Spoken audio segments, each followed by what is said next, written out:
Bismillahirrahmanirrahim. Assalamualaikum warahmatullahi wabarakatuh. Perkenalkan, nama saya Windy Purnama Pakaya, kelas A semester 4, jurusan Manajemen Pendidikan Islam, Fakultas Ilmu Tarbiyah dan Keguruan. Video ini dibuat untuk memenuhi tugas mata kuliah Manajemen Perkantoran dan Kearsipan yang diampu oleh dosen yaitu Ibu Nur Gamar, SPD, MPD. Baik, di sini saya akan menjelaskan materi tentang administrasi manajemen kantor. Langsung saja pada pembahasan materi ini, yaitu administrasi manajemen kantor. Langsung pada pengertiannya, istilah administrasi berasal dari kata bahasa Latin, yaitu ada berarti intensif dan ministrare, berarti melayani, membantu atau memenuhi. Istilah tersebut berkembang menjadi administration dalam bahasa Inggris dan diterjemahkan menjadi administrasi dalam bahasa Indonesia. Kamus Besar Bahasa Indonesia mengartikan administrasi sebagai usaha dan kegiatan yang meliputi penetapan tujuan serta penerapan cara-cara penyelenggaraan pembinaan organisasi, usaha dan kegiatan yang berkaitan dengan penyelenggaraan pemerintah, kegiatan kantor, dan tata usaha.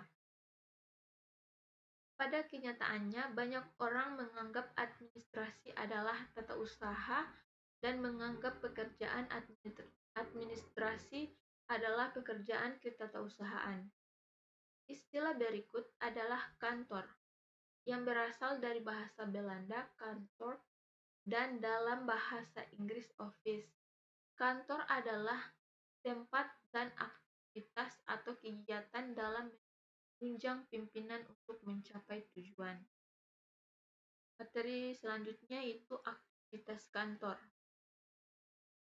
Aktivitas kantor, ruang lingkup aktivitas perkantoran yang luas tersebut menyebabkan aktivitas ketatausahaan mempunyai 3 peranan pokok sebagai berikut. Yang pertama, melayani pelaksanaan pekerjaan operatif dengan menyediakan berbagai macam keterangan yang diperlukan untuk mencapai tujuan organisasi. Dan yang kedua, menyediakan informasi yang berguna bagi pimpinan organisasi dalam membuat keputusan dan melakukan tindakan yang tepat. Dan yang ketiga, membuat kelancaran perkembangan organisasi dalam keseluruhannya karena fungsinya sebagai pusat ingatan dan sumber dokumen. Baik, materi selanjutnya ada peran dan asas perkantoran. Peran dan asas perkantoran. Peran pekerjaan kantor lainnya antara lain menyediakan keterangan-keterangan bagi pucuk pimpinan organisasi agar dapat membuat keputusan yang tepat serta melancarkan kehidupan dan perkembangan organisasi dalam keseluruhannya. Berikut ini ada beberapa asas yang dapat dijadikan pedoman dalam menjalankan administrasi perkantoran, yaitu yang pertama ada asas ketepatan, kedua ada asas penyederhanaan, ketiga asas penghematan, keempat asas penghapusan, dan yang kelima asas fleksibel. Selanjutnya itu ada materi fungsi dan prinsip kantor.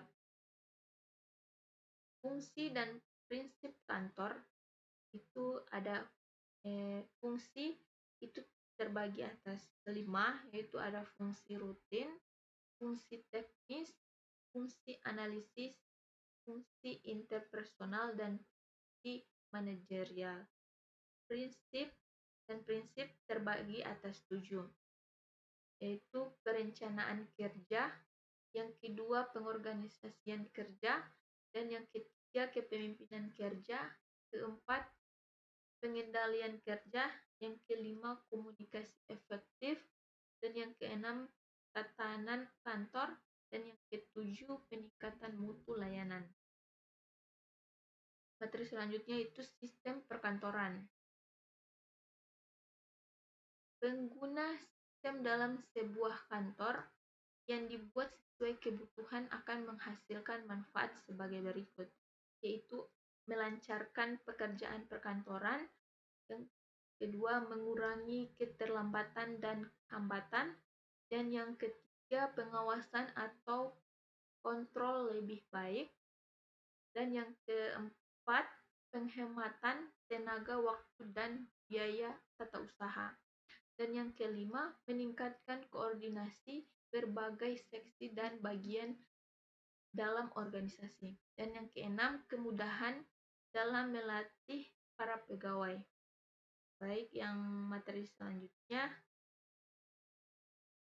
itu ada penyelesaian pekerjaan kantor. Berikut adalah beberapa hal yang perlu dilakukan oleh pegawai atau TAS agar pelaksanaan tugasnya dapat berjalan dengan teratur. Itu ada yang pertama itu susunan jadwal dalam bentuk soft copy dan hard copy. Dan yang kedua, rapikan dokumen sesuai klasifikasinya. Dan yang keempat, simpan nomor telepon penting di dekat Anda. Dan yang keempat, yang terakhir, yaitu buatlah daftar kerja dalam jurnal harian. Baik, terima kasih. Hanya itu materi yang bisa saya sampaikan. Lebih dan kurangnya saya mohon maaf. Billahi taufiq wal hidayah. Wassalamualaikum warahmatullahi wabarakatuh.